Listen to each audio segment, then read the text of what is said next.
Hoy en Bajo la Lupa.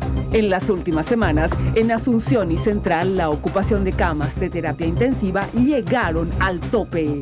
Analizamos la situación junto a la directora de terapias del Ministerio de Salud Pública y Bienestar Social, la doctora Leticia Pintos. Además, el plantel de médicos del sistema de salud advierte la situación crítica que viven en medio de la crisis sanitaria y claman a la ciudadanía por conciencia. Quédese con nosotros. Ya comienza Bajo la Lupa por NPI.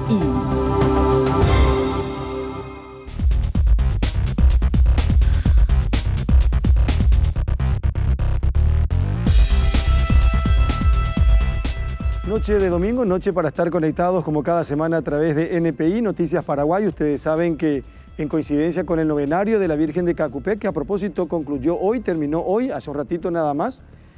Nosotros empezamos un poquitito más tarde, generalmente 19:30, hoy 20 minutos, pero la intención es estar conectados, como les decía, y acompañarles hasta las 21:30. Estela Ruiz Díaz, ¿cómo le va? ¿Cómo anda? Buenas noches. Buenas noches, Carlos, Alfredo y a nuestra invitada esta noche. La doctora Leticia Pintos, en un ratito vamos a saludar y compartir con ella. Feliz cumpleaños, doctor Boxia, buenas noches. Gracias, comandante, muy amable. Hola, Estela. Hola, doctora. Gusto estar aquí. ¿Qué tal, doctora? ¿Cómo le va? Bien, buenas noches a todos, a toda la audiencia. Antes de hablar, está la directora de terapia intensiva del Ministerio de Salud está con nosotros, y si está ella es porque estamos viviendo un momento muy, yo creo que es el más complicado en esta pandemia. Pero quiero decir antes que falleció Tabaré Vázquez esta madrugada a las 3 de la mañana, que fuera 2 veces o en 2 oportunidades presidente de la República Oriental del Uruguay. En agosto del año pasado se le detectó cáncer en el pulmón. Por eso él era un gran, diríamos, ¿cómo se puede decir? Combatiente casi, ¿verdad? ¿Oncólogo él? Él es oncólogo Antitabaco. Antitabaco, así, pero un ferviente, combatiente contra el tabaco. Y hoy compartíamos esta mañana con Luis y con Patricia en La Lupa y me decía, Luis, fíjate lo que escribe Luis Lacalle Pou, sí, el actual presidente de Uruguay, con relación a al legado que dejó Tabaré Vázquez. Sí. ¿Cuándo tendríamos la posibilidad de que eso ocurra también acá en el país, verdad? Un presidente en ejercicio valorando lo que hizo un expresidente, por ejemplo. Tabaré Vázquez era radiólogo, oncólogo, una de las figuras más prestigiosas de la política uruguaya. Fue primero intendente de Montevideo y luego presidente de la República, y salió siempre con el aprecio y el respeto de todos los partidos políticos. Así que es una pérdida que el Uruguay entero lamenta, porque realmente era uno de esos políticos que nosotros añoraríamos tener en base a su moralidad, su respeto, su preparación intelectual, y que dejó esta vida por un cáncer. Bueno, doctora Leticia Pintos, yo creo que estamos diciendo desde hace un par de días que probablemente este momento sea el momento más complicado de la pandemia en Paraguay. Yo estoy segura que sí, en lo que respecta a necesidades de terapia intensiva, si hablamos, ¿verdad? Probablemente en salas de internación normal estamos con un nivel, la mitad de las camas están ocupadas, pero en terapia intensiva, al menos en área central y capital, estamos 100%. Central y capital 100%, eso significa de ocupación, terapia intensiva. Así es. ¿Usted tiene el dato de otro tipo de cama? Y las camas de internación normal están ocupadas en un 50% aproximadamente.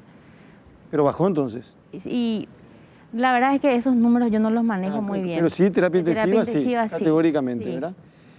Pero, ¿y hubo necesidad de seguir trasladando a pacientes del público al privado? Hoy tenemos 22 pacientes en el privado por convenio. Movimos muchos pacientes el fin de semana, hubieron camas también en el sistema público, pero entran y salen los pacientes. Lastimosamente fallecen, se liberan camas, o salen de alta, se liberan camas. Y ahí hubo un movimiento de muchos pacientes este fin de semana. Los primeros, en un primer momento fue 1, 2, 3, 5 traslados, pero después creo que superaron 20. Sí, cuando empezó todo esto teníamos 6 allá por octubre, cuando pensábamos que era el peor momento, ahí teníamos 6 Llegamos un día, tuvimos 8 y después bajó otra vez 6, después disminuyó y nos quedamos otra vez como 3 semanas sin pacientes en el privado y ahora tenemos 22. 22 pacientes que fueron derivados del público al privado. Sí. Yo le preguntaba a la doctora Pintos antes de empezar el programa, si aparte de Central, porque ya tenemos la película de Central y de Capital, 100% de terapia intensiva ocupadas en el público, eso obliga a que la gente incluso sea trasladada del público al privado y dio el número hace un ratito, 26 dijo, ¿verdad? 22. 22, perdón, 22. Yo le decía a la doctora, le preguntaba, doctora, ¿qué otro punto del país está complicado fuera de Central y de Asunción? Y usted me decía... Está complicado Cordillera, Cacupé, su capital, que es la que tiene terapia intensiva, también está con 100% de ocupación. Está complicado Encarnación, que también tiene 99 o 100% de ocupación.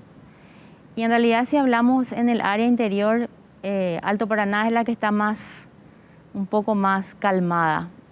Tanto así que nos ayudan los de Ciudad del Este con los pacientes de Encarnación, Canendillú, para que reciben ese tipo de pacientes. En caso de alguna necesidad. Sí. Ese fenómeno me gustaría entender, doctora. Sí. ¿Por qué Alto Paraná, de haber llegado prácticamente a un pico preocupante, ustedes se acuerdan lo que fue, y bueno, el temor que se generó con la apertura de la frontera, y decía, bueno, no hay capacidad como para aguantar un contagio masivo?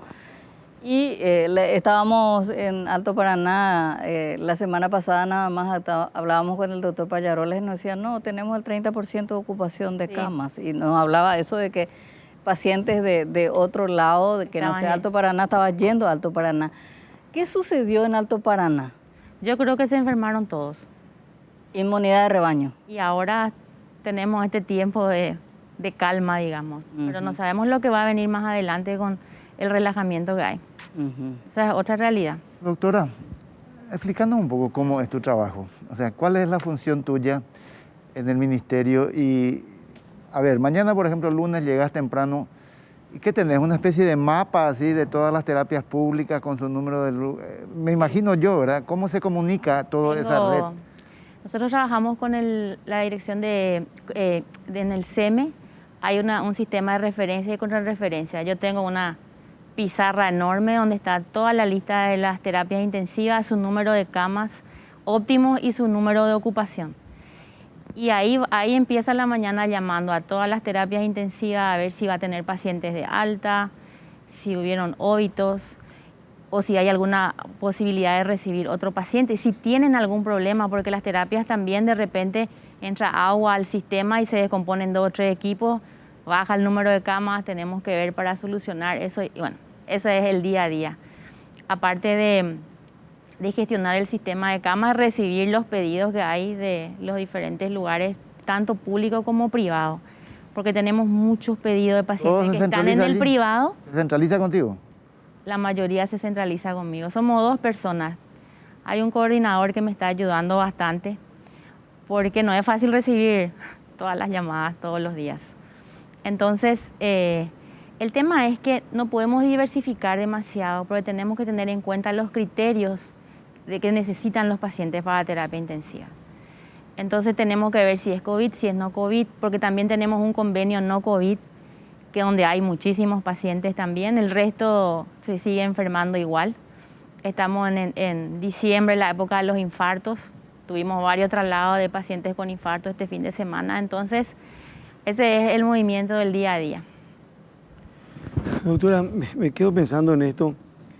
Dice usted, la gente pide salir del privado al público. ¿Cómo eso? No.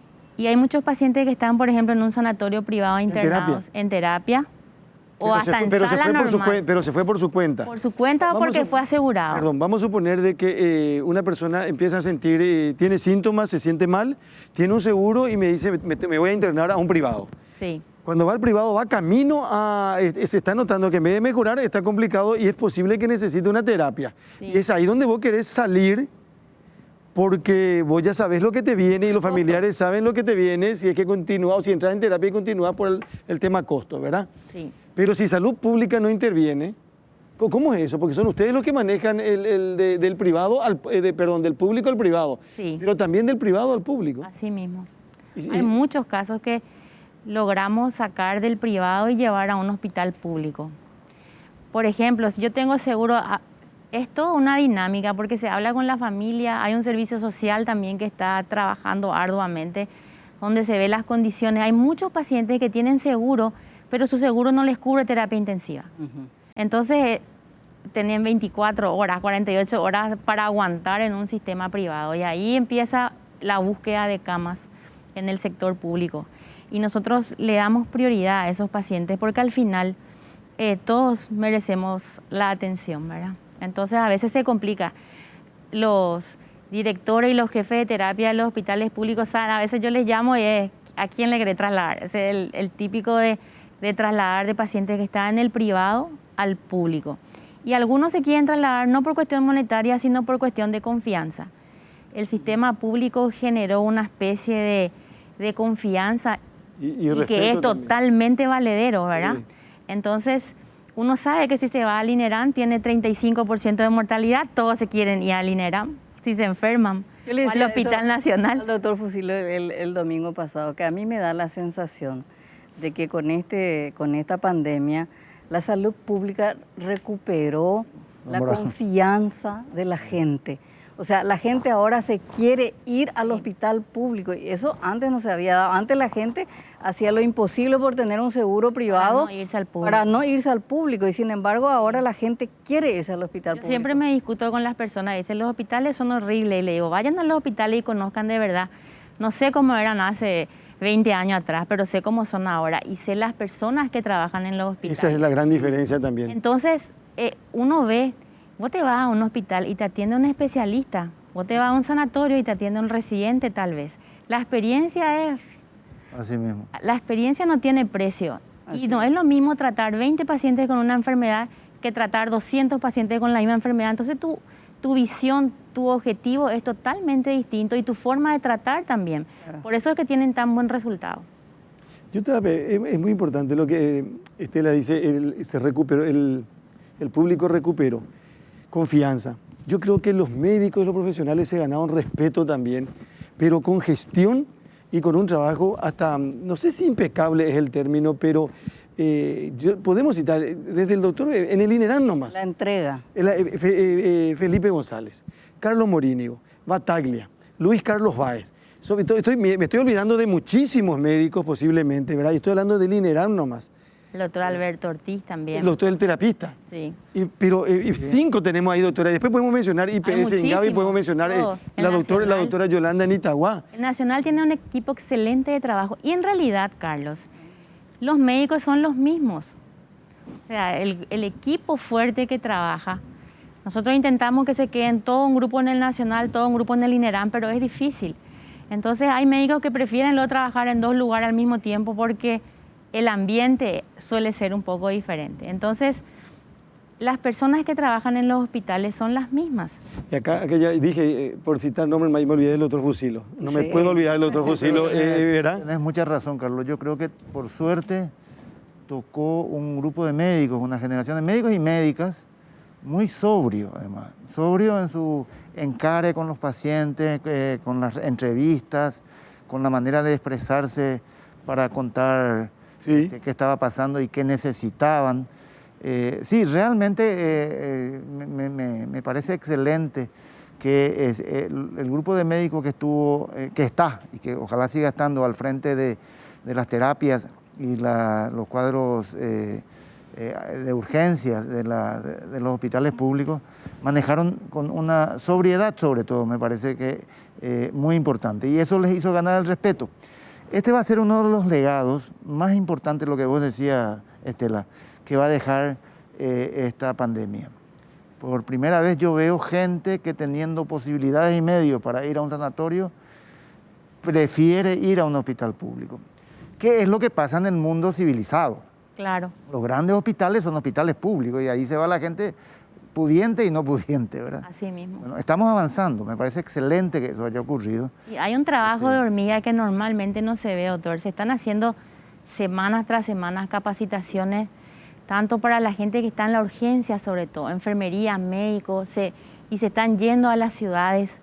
Hay un grupo interesante de gente que está haciendo esa capacitación, tanto por vía, por internet, digamos, y se van y hacen y practican con muñecos y de repente hace que sea más ágil. Y entonces cuando llega un paciente se le atiende de una manera diferente, que es lo que cuando uno llega ansioso, con falta de aire, que te atiendan rápido, es lo que uno desea. Debo completar antes que me critiquen. Yo hablé de médicos y médicas, pero también de enfermeras, enfermeros. Totalmente. Todo el personal de blanco. Pero el líder, pues, el líder es el que maneja. El director es no solamente un jefe, es un líder. Entonces eso se transmite. Yo, por ejemplo, estoy convencido. Hemos logrado y hemos conocido más a la doctora Leticia Pintos, por ejemplo, ¿verdad? Y ustedes se dan cuenta algo. Cuando empezó todo esto allá por marzo, justamente mañana se va a cumplir exactamente 9 meses del primer caso confirmado de COVID en Paraguay. Mañana 7 de diciembre, fue un 7 de marzo. Fue un sábado 7 de marzo, entre la siesta y la tarde se confirmó. Y mañana va a ser un lunes 7 de diciembre, 9 meses. La figura del doctor Mazzoleni, el ministro de Salud, en ese momento fue enorme. El equipo de salud pública que empezó a comunicar con un Guillermo Sequera, que para mí es una de las sorpresas en el ámbito profesional, porque puede estar cuestionado, criticado, pero todo lo que dijo Sequera, revisen nomás todo lo que dijo Sequera desde marzo hasta hoy, pero no solamente de lo que pasó en el país ocurrió, sino lo que él mencionó que podría pasar en otros países como por ejemplo Brasil, Argentina y Uruguay, por citar nada más. Lastimosamente, ese influencer que hablábamos la semana pasada con Fusilo, Alfredo y Estela, que era Mazzoleni, se golpea con una cuestión que va de lo sanitario, que va de lo que es salud pública. Administrativo. En donde ya en un momento se tendrá que definir si tuvo responsabilidad o no tuvo responsabilidad, puede ser otro capítulo. Después hasta la figura, se fortalece la figura del mismo Julio Rolón, viceministro, porque siempre se le criticó y se le cuestionó también a Rolón, pero aparece un Julio Borba, mesurado, equilibrado, muy serio también para darle y para potenciar cuando se fue Portillo de uno de los viceministerios, ¿verdad? De Portillo también mucha gente habla muy bien, cometió un error y se tuvo que ir, se fue, aparte de todo lo que es su capacidad profesional y todo lo que se quiera. Entonces, creo que coincidimos plenamente que lo más importante o lo mejor que nos genera esta situación, que no es nada agradable, es ese reconocimiento que se le da a los profesionales médicos. ¿Por qué? Porque ellos se desempeñaron, se expresaron, contaron, hablaron, pero con seriedad, con dedicación. Y creo que también en muchos casos son cuestionados y hasta maltratados, porque la gente también se hastía, se cansa. Oye, como decía el doctor Fusilo el otro día, habla un médico y la gente dice, che, yo no te quiero ver más en la televisión porque... Mala onda, doctor mala onda le dicen al médico, porque ¿qué vas a hacer? Es la situación, es lo que tenemos. Yo, para seguir charlando, la doctora habló de las terapias y habló de Encarnación, de Itapúa y de Cordillera, fuera de Central y de Asunción. Yo estaba convencido que Fran, por ejemplo, que con bombo y platillo habilitó unas terapias, pero casi en el mismo nivel que Encarnación, capital de departamento, y como ninguna otra capital departamental posiblemente. Pilar no tiene terapia intensiva, Paraguarí no tiene terapia intensiva, están en proceso. Fran no puede utilizar su terapia, doctor Boix, Estela Ruiz Díaz, porque no hay gente, doctora, no hay profesional. No hay especialista. Entonces se convierte en una terapia intermedia en Barete por A para tratar de socorrer y de asistir, ¿verdad? Así es. Bueno, entonces sigamos. Ese es otro aprendizaje también. ¿Cómo se forman los especialistas en Paraguay? Hay un sistema de residencias médicas, que hay un examen y los mejores van eligiendo el hospital y la especialidad que quieren, pero increíblemente no hay ninguna incidencia del Ministerio de Salud para indicar, para darle protagonismo, para darle estímulo de algún modo, en las especialidades en que es necesario tener más especialistas. No hay un plan salud a nivel nacional que diga, a partir de ahora necesitamos 100 terapistas más para el futuro, para futuras pandemias. Yo creo que nunca ni se notó la ausencia. Viste que siempre se habilitan camas, tiene el personal, pero de repente nos llega una cosa como esta, donde tenemos que duplicar todo o triplicar si se podía. Ahí uno se da cuenta de la necesidad que hay de ciertos especialistas en el país. Y bueno, ahora estamos en la curva de aprendizaje de eso. Fíjense, 20 personas fallecidas, doctora, Alfredo. Está subiendo lentamente otra vez. 8, 11, 15, Así 17, 20, 20. Y se repite la cantidad de casos positivos. En 2 días, 1.400. Porque ayer 700 y hoy 700 más o menos. Sí. Pero en 3 días anteriores, o sea, sumarle 1.400, sumarle a 3.000, ya son 4.400, ¿verdad? En 5 días. Esta última semana fue peor Sí. que las anteriores. Esta semana de diciembre fue estos últimos días de diciembre. O sea, estos primeros días de diciembre, hablando bien. Ahí tenemos todos los datos, ¿verdad? En terapia intensiva, 139. Si vos mirás cuánto tenías ayer, Era 140. sí, pero ¿cuántos fallecieron? 20 fallecieron hoy. En internados 737, ese llegó a 800 en un momento y superó 800 también en un momento. Sí. A mí lo que me preocupa, doctora, es que ahora tiene que venir, hay algunas restricciones que tienen que empezar a aplicarse y ojalá pueda seguir controlando esto. Ojalá. Ojalá. Que veo un poco complicado el panorama sin ser especialista ni nada por el estilo, porque por lo que uno le escucha a los profesionales, los que saben, en cuestión de una semana posiblemente o 15 días, vamos a tener no solamente 20 fallecidos, puede que tengamos más. Y diciembre complicado y enero también complicado. Sí. ¿Quién iba a pensar, Carlos, en marzo, Sí. cuando todo comenzó, que esto iba a ser primero tan largo y segundo que íbamos a tener a fin de año este nivel que pretendíamos que sea mucho más bajo? Vamos a llegar a fin de año seguramente con Todos más de... pensábamos que a fin de año llegábamos a estar... Y vamos a llegar con más de muchos 2.000 menos muertos. Si se sigue esta... Es decir, lamentablemente vamos a acercarnos al nuevo marzo, al marzo del 2021, en situaciones muy parecidas a las que estamos viviendo hoy, ¿verdad? Así es. Y Así bueno, es, doctor. esperemos porque yo estoy viendo, todo lo vemos en los grupos de WhatsApp, de exalumnos, de compañeros, de amigos, de familiares, las propuestas de qué fecha nos juntamos. La gente se quiere despedir de fin de año, quiere volver a verse. Es inevitable, es una cuestión humana muy comprensible. Pero eso no está prohibido. No está prohibido, pero está limitado a cierta cantidad de gente. Claro, pero no tenemos la capacidad de mantener ese protocolo, doctor. Claro. Yo le decía a la doctora también hace un rato. ¿Viste que empezamos? Nos juntamos, Estela, Alfredo, yo y 4 o 5 personas más. Nos vamos a juntar porque vamos a hacer fin de año de Bajo la Lupa. Y en el patio separado todo. En el patio, todo. Empezamos todo. Cuando llegamos cada uno a 5 metros lo estamos. A medida que empieza el aperitivo, los bocaditos, no te escucho, me venís, no puedo más acá. Ay, me va a matar esta mascarilla, ya no puedo más. Otra Ahora ropita. y no se empieza a fumar, ¿verdad? Y después ya uno dejó acá su mascarilla y pensó que el otro vino pensó que era suyo y ahí ya se fue. ¿Verdad? Eso puede ocurrir. Ocurre, ¿verdad? Así Entonces, es. nosotros estamos... Carlos, ponete tu mascarilla. Sí, perdón. Nosotros estábamos pensando en esto. Se tienen que hacer clases de cómo comportarse ahora en un encuentro o en una cena hasta, navideña. Hay que tener cuidado. Hay que tener mucho Hay que cuidado. tener cuidado. Doctora, usted por el oficio, por todos estos meses, ¿usted cree que lo peor todavía no llegó? A veces creo que estamos en lo peor, pero ojalá estemos ahora en lo peor y venga algo mejor. Pero tengo mis dudas. Yo creo que vamos a pasar mal todavía. Vamos a pasar mal todavía. Nosotros los médicos, veo que acá están mis otros colegas y nosotros realmente se ve un trabajo arduo de los colegas. Y hay un cansancio y todo tiene un límite. El cuerpo humano también tiene un límite. La gente se cansa. Y para los que salen de la guardia y se van y ven que están farreando en la otra esquina y vos salís de tu guardia cansado de no dormir, de estar con pacientes graves y ves eso, es muy fuerte. Hoy me compartieron la imagen de un pesebre con el niño Jesús pronado. Estaba boca para abajo y Hijo. era muy Explíquele lo que fuerte. significa pronado. Pronado es el acostar boca paciente para abajo. A para respirar. los pacientes graves se los pone boca para abajo para mejorar la oxigenación. Y me pasaron la imagen de un pesebre con el niño acostado boca para abajo y de verdad fue muy fuerte. Cuesta mucho, realmente. Doctora, ¿y hay reinfección? Y tenemos ya casos de reinfección. ¿Cuántos, Sí. doctora? Y tenemos notificados 7. 7.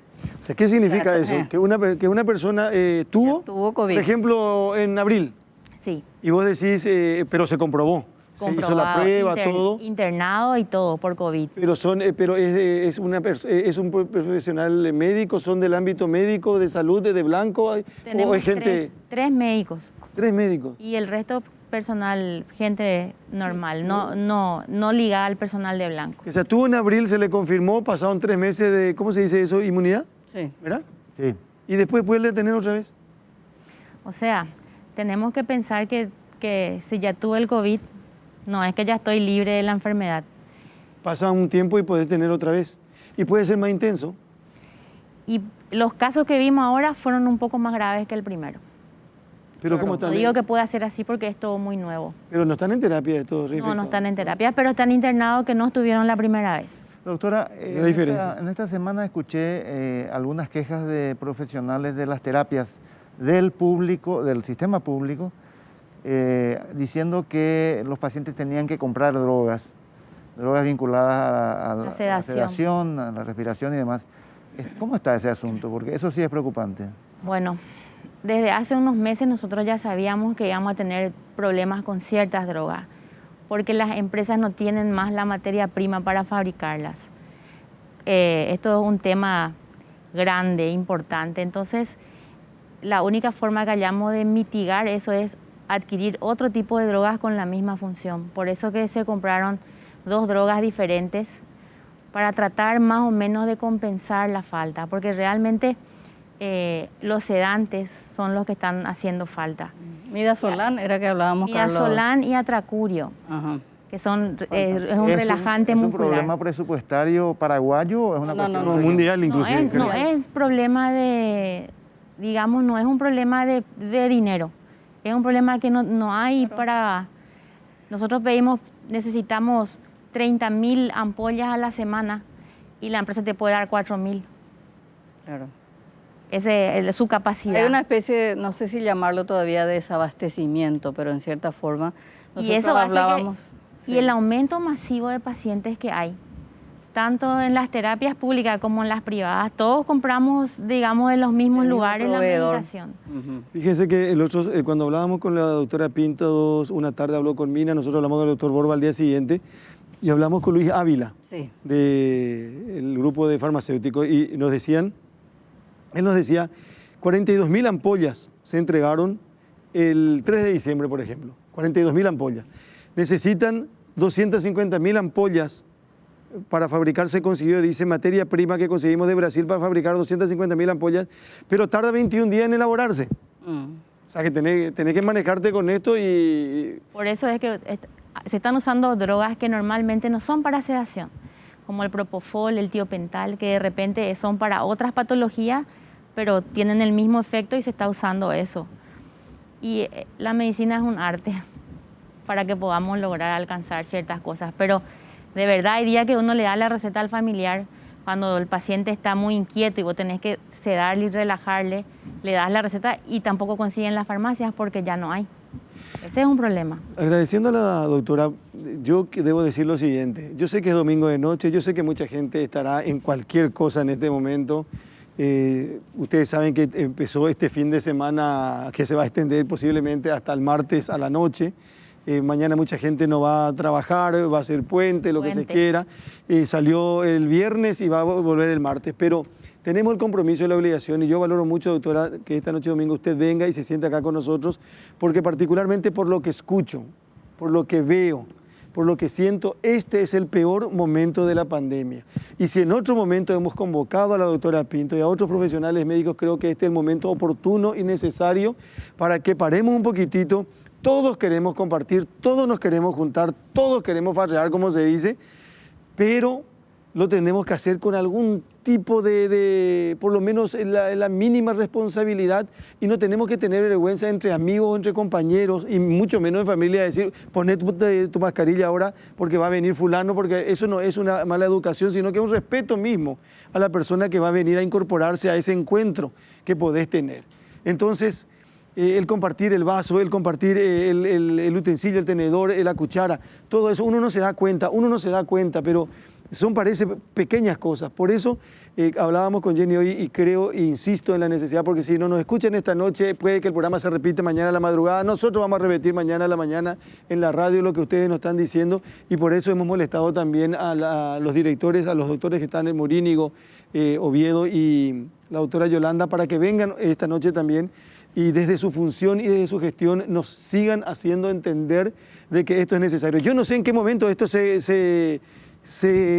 sé si se rompió, porque la gente venía con temor, pero de repente parece que se terminaron la fase y la gente entendió como que terminó todo. Y hoy nos damos cuenta por los números que no es así. Así que... Se acabó la cuarentena, pues se dijo, Carlos. Exacto. Y ahí fue... Terminó la cuarentena.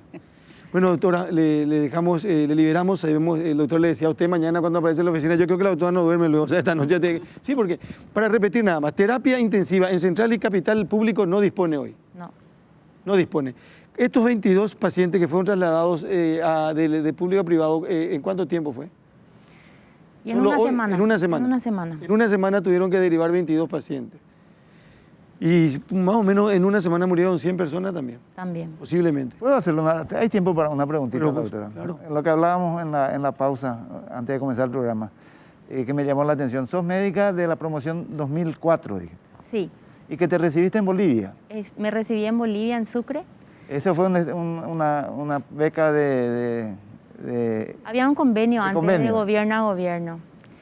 Y realmente mi convenio era a La Paz. Y yo rendí en Sucre y me quedé ahí. Terminé ahí la facultad y vine a hacer ya mi internado y la residencia hice en el Hospital Nacional. El Hospital Nacional es mi segunda casa. ¿Está orgullosa de los terapistas? Yo, súper. De verdad, son fantásticos. Y ojalá haya más gente joven que quiera hacer terapia intensiva. Ojalá. Un terapista, ¿cuántas personas tiene que atender? Hasta 8 máximo. 8 máximo. Ahora, por ejemplo, en Brasil están atendiendo 10. 10. Doctora Pinto, gracias por venir y mucha Gracias a fuerza. ustedes por la invitación. La Gracias. directora de terapia intensiva del Ministerio de Salud Pública con nosotros esta mañana. ¿Se dice directora de terapia intensiva o directora de terapia nomás? Terapias intensivas. Terapia intensiva. La doctora Leticia Pintos con nosotros. Vamos a hacer la primera pausa. Después vamos a recibir a la doctora Yolanda González del Hospital Nacional de Itagua, al doctor Ricardo Oviedo, INGAVI IPS, y al doctor Carlos Morínigo del INERAM. Nos quedó el tema de Calleí, que también es un hospital respiratorio, que también es más pequeño posiblemente con relación a Itagua, con relación al INERAM y al propio INGAVI, pero también se está realizando esta tarea en este sitio y sabemos que con mucho esfuerzo y mucho sacrificio. Doctora Yolanda González, ¿cómo le va? ¿Cómo anda? Buenas Buen día. noches, buenas Buen noches. día, le digo buenas noches. Buenas noches. ¿Cómo está, doctora? Muy bien. Doctor Carlos Morínigo, Buenas noches, Carlos. ¿cómo están? Está muy bien, ¿En lucha? la lucha. Doctor Oviedo, ¿cómo Buenas está? noches, la lucha también. En la lucha también. El doctor Ricardo Oviedo es de INGAVI, IPS, es el hospital respiratorio de referencia del IPS, ¿verdad, doctor? Así mismo, juntamente con el Guillermini, Con el geriátrico, ¿verdad? el geriatra. Geriátrico del IPS. La doctora Yolanda es del Hospital Nacional de Itagua, el doctor Morínigo en el INERAM. Bueno, doctor Morínigo, contanos, ¿cómo están ustedes en este momento? O sea, ustedes mismos, digo, no en general el hospital, sino como profesionales médicos, digo. Y la verdad que estamos pasando una situación bastante complicada emocionalmente, ya con estos 9 meses de pandemia en donde hoy en día estamos en una situación que realmente esperábamos después del término de la cuarentena, debido a que ya había signos durante la cuarentena, porque eso hay que saber leer también. Durante la cuarentena ya se estaban rompiendo ciertas reglas. Y una vez que la cuarentena terminó, esto prácticamente se liberó y era lo esperado en esta fiesta de fin de año, tener este repunte y esta ocupación total de camas y un personal ya sanitario cansado emocionalmente, no solamente físicamente, sino que emocionalmente, que es lo más grave, ¿verdad? Porque uno emocionalmente debe saber manejar su situación personal, la de sus compañeros, del paciente y de los familiares del paciente. Porque no nos olvidemos que nosotros tenemos 2 o 3 responsabilidades, que es el paciente, sus familiares y el personal que trabaja con nosotros dentro del nosocomio o del hospital, ¿verdad? Entonces, está complicado. Yo no le escuché todavía al doctor Oviedo hablar de ese tema, pero al doctor Morínigo ya le escuché y a la doctora Yolanda también. ¿De qué tema? De esta cuestión que tiene que ver, tenés ya el problema, que es el paciente, que puede estar en una cama común o necesita terapia. Cuando entra en terapia necesita medicamentos, necesita sedantes. El doctor Morínigo reclamó y lo hizo público, el reclamo de una promesa del Ministerio de Salud, creo que incluso al propio viceministro, y le escuché el otro día, doctora, a usted hablar con Mina, donde le decía, tengo, ¿cómo que se llama nuestro medicamento? Midazolam. Para 2 días, dijo en ese momento. La desesperación ha de ser enorme, doctora. O sea, la pelea es enorme, porque también le escucharon a la directora de las terapias que dicen que no hay a nivel país. Pero a nosotros como directores, o sea, tenemos una doble responsabilidad porque tenemos que estar tratando de conseguir como sea, incluso prestándonos junto con el IPS, porque tratamos de trabajar en equipo. Y también están las drogas alternativas. Y tenemos a veces días de diferencia entre que llegue la medicación, entre que uno busque. Para nosotros es mucho más difícil estar a más de 50 kilómetros de la capital y bueno, nos dicen ahora vení buscar y venir buscar también y significa tener un móvil, llegar hasta Mariano Roque Alonso donde tenemos que recoger la droga e irnos de vuelta. Esas horas significan que tenemos que darle al paciente recetas que salen afuera y hay que reconocer eso. Hay faltantes ya de atracurio en estos momentos, no hay atracurio. Y aparentemente no hay, están buscando drogas alternativas y pero eso es la lucha del día a día. Ustedes se dan cuenta, 10.000 ampollas por semana solamente de midazolam usa el Nacional para 50 pacientes de COVID. Y tienen que tener en cuenta que tenemos más internados porque también tenemos las terapias polivalentes que son más de 20, tenemos reanimación con 9 camas y también las terapias de niños. O sea, toda esa cantidad de drogas tiene que llegar allá. Es lo más importante. No, por eso que, como decía el doctor, emocionalmente le afecta a uno porque ustedes, los tres que están acá y posiblemente otros directores u otros funcionarios de hospitales de referencia, vieron pasar prácticamente 2.000 personas y los familiares de esas 2.000 personas que fallecieron en nuestro país con consecuencias, porque creo que estamos por ahí de 2.000 fallecidos ya más o menos, ¿verdad? 1.800, sí, vamos a llegar. Casi 2.000, ¿verdad? Entonces, tenés que buscar una cama, tenés que buscar un terapista y tenés que buscar otro medicamento. No ha de ser fácil soportar todo eso. ¿Cómo se manejaban ustedes, doctor Oviedo, en el IPS con eso? Y en realidad que hoy día estamos con faltantes, ¿verdad? Como todos. Hay un convenio, como dice la doctora Yolanda, con el Ministerio de Salud. Estamos recurriendo ahora a ese convenio para ver la posibilidad de obtener las drogas y buscar las drogas alternativas. Es el mismo manejo prácticamente en todos los hospitales y eventualmente también se le da receta a los pacientes cuando no tenemos, realmente nos tuvimos, por supuesto, nadie podía adivinar que íbamos a entrar en una pandemia semejante y por decir, hasta guantes nos hace falta. Nuestro promedio de utilización de guantes es 90.000 pares por mes. Y ya desde la elaboración, las fábricas ya no nos abastecen. Entonces hay llamado a licitación, hay adjudicaciones que están pendientes, pero las drogas no llegan de fábrica. Bueno, antes que pregunten Estela y Alfredo, tengo que hacer una pausa y me esperan un ratito y después van a decir lo que sienten, lo que quieren decir y cómo están ustedes también, porque se reclama permanentemente desde el sector médico a la gente que se comporte, que trate de evitar algún tipo de contagio o de alguna manera de contagio, porque, y les voy a preguntar si para ustedes también este es el peor momento. Bueno, un ratito, están con nosotros la doctora Yolanda González, Hospital Nacional de Itagua, el doctor Ricardo Oviedo, INGAVI IPS y el doctor Carlos Morínigo del INERAM. Yo les quiero preguntar, a ver, a mí a veces se me agotan las preguntas, ¿verdad? Porque un poco estamos girando sobre lo mismo. ¿Hace cuántos meses decía Carlos Mañana? 9 meses. 9 meses, ¿verdad? Yo entiendo que mucho del comportamiento social tiene que ver con la insistencia de los protocolos, por ejemplo, ¿verdad? Ir como la gota sobre la piedra todos los días, lavarse las manos, la distancia, usar mascarillas. Ahora, ¿qué es más lo que se puede hacer desde el lugar donde ustedes están, desde la prensa, que yo creo que la prensa hizo un trabajo fenomenal de educación y de impacto con todo esto? ¿Qué más podemos hacer en esta alianza, doctora González, doctor Morínigo, doctor Oviedo? ¿Qué más podemos hacer? No cansarnos. No cansarnos. No cansarnos de seguir promocionando la salud. Y de hecho la prensa ha tenido un rol importantísimo, hasta el rol que tenía que haber desempeñado el Ministerio de Salud en comunicación, ¿verdad? O sea, eso es una cosa que nosotros venimos diciendo hace rato. El rol de la prensa en el Paraguay, de todos los medios de comunicación, es ejemplar y hay que copiar. Y ojalá las autoridades copien la forma como ustedes se preocupan también de promover la salud constantemente. No existe un programa que no promueva la salud.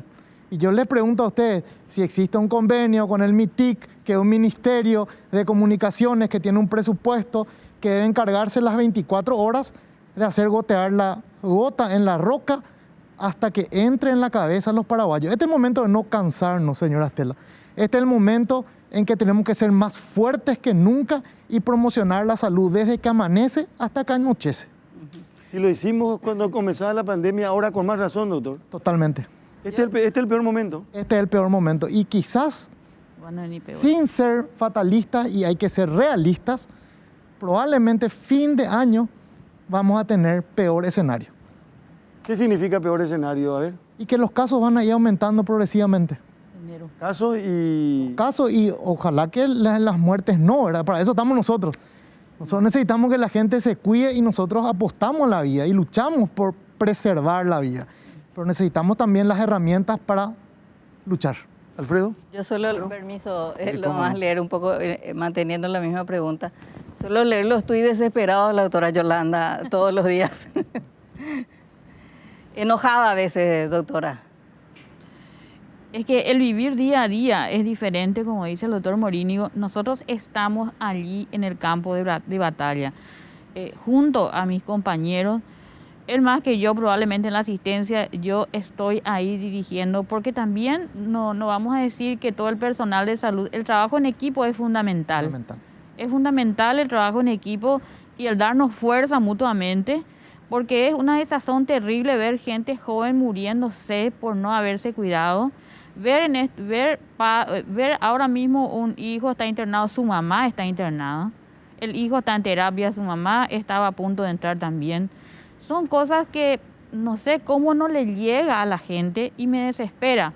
Si no hay tantos muertos es porque somos un equipo de salud fortalecido realmente con buenos profesionales.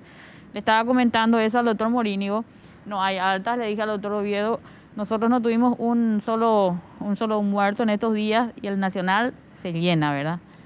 Quiere decir que estamos también haciendo bien y que el equipo de salud trabaja bien, coordinadamente, porque de otra manera muchas veces no vamos a poder. Acuérdense de que cada uno tiene una familia y que el mismo entorno a veces ya está cansado. No son 9 meses, es mucho más. Estamos ya desde el dengue y estamos continuadamente todos los días. Yo no quiero cansar, y apoyo lo que dice el doctor Morínigo en cuanto a que la prensa nos ayuda muchísimo y que tenemos que llegar de alguna manera porque la gente cada día cree menos. Pero hay que insistir y no sé, el decirle parece al paraguayo no podés hacer esto, le induce a hacer o a buscar forma por decirle yo quiero hacer lo contrario. Sin embargo, no se da cuenta que le va a contagiar a su mamá, a su papá, a su abuelo. Y no solamente a la gente mayor. En estos momentos, el paciente más joven tiene 31 años de los más de 50 que tenemos y el mayor tiene 77. Tengan en cuenta que no solamente van a morir aquellos que están encima de los 70. Estamos hablando de gente joven. Claro, hoy falleció un enfermero. Sí, de 36 Clínicas. años. Clínicas. 36, 37, ¿verdad? 36 años en el hospital de clínicas. Por ejemplo, digo, no traigo nomás a colación eso también. Vimos imágenes tremendas con relación a todo el recorrido que le hicieron en clínica, por todo lo que significa ese personal, ¿verdad? Estas creo que son las imágenes, ¿verdad? Estas son las imágenes, sí. Que ultimahora.com ya había publicado también. Bueno, muy triste. Hay cada caso, y digo nomás, doctora y doctores, se confirma que en una misma familia hay casos de gente internada de una misma familia, más de una persona. Así mismo. Y eso es ahora una constante. Por eso el miedo ahora es de las reuniones de Navidad y Año Nuevo, y yo creo que viene un peor escenario, porque al mirar Facebook, Instagram, uno ve que hay reuniones y prácticamente sin tapaboca, que es lo que más me llama la atención. Para que vean lo que ustedes estaban diciendo ahí, yo voy a tomar esta agua, pero otro que hay bocaditos en el medio. Es imposible que esto se pueda atajar. la gente no sé, no está leyendo el mensaje solamente cuando le toca, y cuando le toca ya es demasiado tarde. Nunca antes, perdón, Carlos, nunca antes que yo recuerde, los directores de hospitales públicos paraguayos, los médicos vinculados a terapia, tuvieron tanta visibilidad como en este momento. O sea, la gente recuerda sus caras, a pesar del tapabocas, sus nombres, y me parece bueno eso, me parece excelente. Pero tampoco vi en ningún momento anterior a este que nos hayan puesto a prueba de manera tan brutal, en el sentido de que es necesario unificar los pocos recursos que tenemos. Que es absurdo seguir con un sistema de salud fragmentado entre IPS, el Ministerio de Salud Pública, el Hospital de Clínicas, los seguros, la medicina privada, porque al final esa fragmentación lleva a una debilidad de todos los institutos. Yo no sé hasta qué punto, en el tema terapia, en el tema COVID, esa integración se dio a la fuerza, forzada, atropelladamente quizá, entre IPS y el Ministerio de Salud, o si hay todavía una barrera que consiste básicamente que el Ministerio de Salud Pública tiene una amplia cobertura con poco dinero y el IPS tiene una cobertura menor de 20-22% con más dinero, pero que son dos mundos que no se tocan. No sé, doctor Oviedo, si usted tiene algo. El Hospital Ingay es un ejemplo claro de la integralidad que hubo, ¿verdad?, entre el Ministerio de Salud e IPS. Nosotros cuando habilitamos el Hospital de Ingay allá por marzo, mediados de marzo, iniciamos con 8 camas de terapia intensiva. En realidad que había un llamado a licitación, recordemos que, o acotemos que ese hospital no estaba preparado para hospital de casos respiratorios, está preparado para un hospital quirúrgico y tiene 31 unidades probables para terapia, lugares para terapia intensiva, pero empezamos con 8 con equipo prestado del Hospital Central.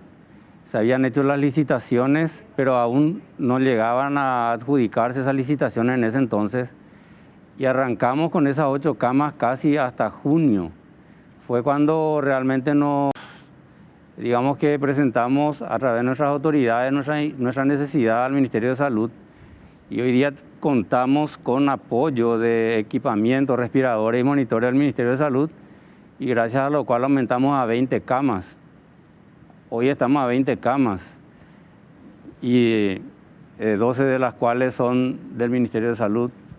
También tenemos en nuestra área de reanimación 6 unidades, todos con equipamiento del Ministerio de Salud. Entonces, para responder, ¿verdad?, a tu pregunta, realmente que se hizo un trabajo en equipo, tanto IPS como el Ministerio de Salud, para, digamos que, aumentar y dar respuesta a esas necesidades. Y hoy día estamos al 100%, ¿verdad? A pesar de que aumentamos más del doble, estamos al 100% de ocupación. En un ratito le vamos a pedir a nuestros invitados que sean ellos los encargados de pedirle a la gente, utilizando un medio como este, lo que ustedes consideren ante una situación como esta. Si tenés, Jenny, no sé si tenés la foto, estoy insistiendo nomás en el tema. Esta es una fotografía en Ciudad del Este esta noche por el arbolito. O sea, para el encendido del arbolito. Miren, o sea, ¿para qué, Pico? Innecesario, pero acá recién escuchamos que alguien dijo que ya se enfermaron todos los en Ciudad del Este, ¿verdad? Sí, la doctora Pinto dijo. Entonces a lo mejor porque es menos peligroso, no sé. Pero acá no tenés la certeza, no tenés la garantía de que esto no puede volver, ¿verdad? Pero Carlos, aquí el tema habría que ver, no conozco si es una actividad municipal del gobernador o una actividad privada.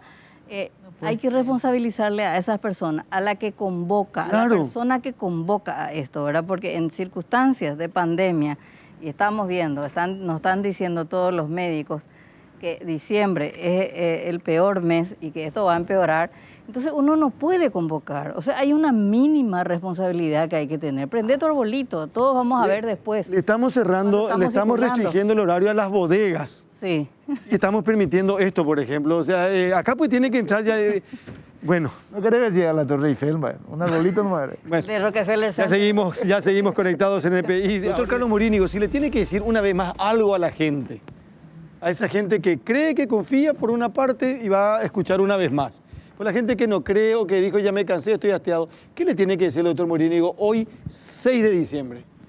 A las primeras personas que le voy a decir algo, probablemente con ejemplo, ahora al salir de acá, es en el lugar que está acá en la esquina. Puede salir un camarógrafo tuyo ahora, se va a la esquina sobre San Martín, República Argentina. Sí, sí. Ahí, cuando pasé, había lleno el local, todos sin tapaboca adentro, todos sin tapaboca afuera. ¿Quién es responsable? ¿Quién es responsable de eso? El dueño del local debe exigir que los que están adentro deben tener todo tapabocas. Y los que están afuera también. Si hay una aglomeración de personas en un espacio cerrado, salgan. Ustedes mostraron recién en Ciudad del Este. Pueden decir, están comiendo, no sé cómo. No, señor, estaban conversando, es para tomar café. Vos cuando comes te quitas, pero después te pones para conversar. Los locales tienen que tener, y esa es la educación que tenemos que promover nosotros. Para comer te quitas, comes, y cuando comes todo nuevamente te pones y haces el diálogo con las personas. Eso es lo que tenemos que enseñarle a la gente, porque algunos llegan al local, ingresan y ya se quitan, así como dijiste, y ya no se ponen más en el transcurso de toda la noche. Entonces, ahí es un foco de infección, ahí es un foco de transmisión del virus. Entonces, por eso les digo, no tenemos que cansarnos de educar. En ese local que está ahí tiene que haber un supervisor que va y recorre, señora, por favor, su tapaboca póngase. Si usted está conversando amenamente, puede hacerlo con tapabocas. ¿Me entienden? Entonces, esas son las cosas que necesitamos nosotros. No podemos decir, ayer estábamos discutiendo con Arturo Rubín. Inconsciencia, dice la gente. Mentira, no, es inconsciente. Todos somos conscientes. Todos somos seres racionales. Lo que somos negligentes. Negligentes, porque sabemos bien lo que tenemos que hacer y a pesar de saber bien lo que tenemos que hacer, no lo hacemos. Eso no es inconsciencia, es negligencia. Entonces, no nos cansemos nosotros, pónganse el tapabocas. Si van a salir, nadie dice que no salgan, salgan. Si van a ir a compartir un café acá con Yolanda, con el doctor Oviedo, yo voy a tomar un café, mientras tomo el café, una vez tomo todo, después me siento a hablar ya con él con tapabocas. Esa es la forma correcta de actuar. Doctora Yolanda, ¿y usted qué le diría a la gente? Que se siga cuidando más que nunca. Estamos en el peor momento. Ya escucharon, no hay camas de terapia intensiva. Pueden también terminar las del privado y entonces, ¿qué va a pasar? Entonces hay que cuidarnos entre todos, cuidar la familia fundamentalmente para que estemos en estas fiestas todos juntos y no estar en las puertas del patio de un hospital llorando y esperando la evolución que nos transmita el médico. O sea, yo soy muy cruda en esto, coincido totalmente con él. Somos negligentes, tenemos un exceso de confianza y pensamos que un entorno así, ninguno de nosotros va a ser un positivo. Podemos ser transmisores también nosotros mismos. Así que hay que cuidarnos entre todos, yo insisto. Doctor Ricardo. Yo dirigiría esto principalmente a la gente joven, ¿verdad? Que tengan caridad y piedad de la persona anciana que tiene en su casa. Porque evidentemente nuestros ancianos les enclaustramos en nuestra casa. Y son los jóvenes o los moderantes jóvenes los que salen a lo que sea, ¿verdad? A trabajar, a divertirse, a lo que fuera, y son los que traen a la casa. Entonces, es cierto, ellos tienen las defensas prácticamente, diríamos, intactas y podrían resistir una infección con baja carga viral, aunque hay jóvenes que cayeron, el ejemplo que dieron hoy del licenciado. Pero es principalmente a ellos. Y el hastío que crea en nosotros, yo como director puedo decir, ¿verdad? Tengo 135 compañeros que han caído contagiados. El alto porcentaje, gente de terapia intensiva que, por supuesto, ¿verdad?, están mayormente expuestos. Pero cuando a un familiar se le dice, ¿sabes qué? Tu familiar está descompensándose, probablemente requiere intubación, etc. Y no tenemos lugar en ese momento. Tuvimos hasta rotura de puertas, ventanas, vidrios, de familiares que revientan, ¿verdad? Pero y tenemos nuestra posibilidad realmente que lo que es salud, las necesidades infinitas, jamás vamos a poder solucionar en 100% todo lo que se requiere. La evidencia está a la vista. Entonces, pido eso, ¿verdad? Sí, señor. Sí, Compasión. señor. Para despedirle, nomás quiero ver un poco, ¿puedes poner el video? Negligencia y responsabilidad, lo que ustedes quieran. Esto es en Caguazú, ¿verdad? Hoy. Nos dicen que hoy. Un evento. Ya me da, ¿ya? Carrera de motos. Ah. Encima, eso Y mira, pero mira la gente, o sea, independientemente de la gente. ¿Y dónde está la mascarilla? Y ahí no están entre dos o entre tres y de lejos, sino que todos juntos. Entonces, No, además, este tiene otro problema, Carlos. ¿La cantidad de accidentados hay con esos? claro. Al Desde que final, comenzó la pandemia, Carlos, tenemos video de ¿De qué manera? carrera a pie. No, de todo y tenemos. vóley. Carrera a pie. Nunca tuvimos carrera a pie. En pandemia tenemos carrera a pie. ¿Verdad? Los mitad Oscar la cerro, mira. Nunca hicimos eso. Nunca. Bueno, doctores, mucha fuerza. Vamos a seguir luchando. Juntos vamos a seguir luchando. Nosotros estamos comprometidos y sigan ustedes con mucha fuerza. Y alguna vez alguien va a tener que... yo creo que un gran porcentaje entiende y respeta y valora lo que se hace. Y esperemos que no sea fin de año el peor momento, ni enero tampoco, ¿verdad? Que se pueda seguir controlando de una u otra manera. Por más que 20 fallecidos, significa que 20 familias hoy están llorando la pérdida de un ser querido. Gracias, doctores. Gracias por estar con nosotros. Muy amables. Gracias a Tiempo suficiente para despedirnos, agradeciendo la gentileza de que nos acompañen, que nos sigan permanentemente. Estela, un gusto como siempre. Igualmente, Carlos, buenas noches. Buenas noches, Alfredo. Gracias por todo. Buenas noches. Buenas noches, Carlos. Y a cuidarse, como corresponde. Sí, empezamos a ver desde mañana una festividad de Cacupé sin gente, virtual. Me parece que primó la razonabilidad y la prudencia Como corresponde. y ojalá todo se desarrolle sin ningún tipo de problema. Así es. Bueno, señor, gracias por compartir con nosotros en este momento donde nos permitimos conectarnos a cada uno de ustedes cada domingo. Buenas noches y hasta mañana. A las 5 hacemos la Mañana Monumental. Chao.